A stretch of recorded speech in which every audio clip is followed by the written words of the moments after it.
Hurmatli vatandaşlar, друзья, сегодня мы стоим перед уникальной возможностью заявить о наших правах и о будущем Туркменистана на международной арене. Мы отправляемся в Давос, место, где встречаются мировые лидеры, место, где принимаются решения, меняющие ход истории. Это не просто конференция, это трибуна для тех, кто готов говорить громко и ясно о том, что действительно важно. Наше дело – это дело каждого из вас. Сегодня мы представляем не только тех, кто пострадал от несправедливости в Туркменистане.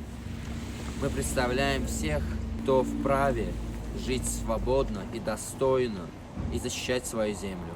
И мы не будем молчать.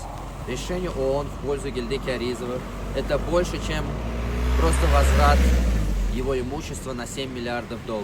Это доказательство, что справедливость возможна. В Давосе мы покажем, что наш народ готов бороться за свои права, что голос Туркменистана будет слышен.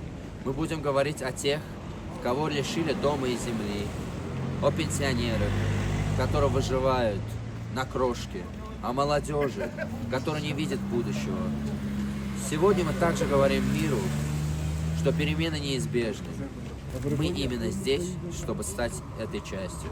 Давос – это возможность привлечь внимание, заручиться поддержкой.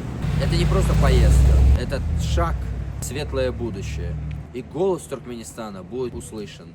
Гильдыки Аризов и его команда борются за каждого из вас, за ваше достоинство, за вашу свободу, за ваше будущее. Народ имеет право, халкın hakkı var. Adan yolu, adan yolu, aklına değme, aklına değme.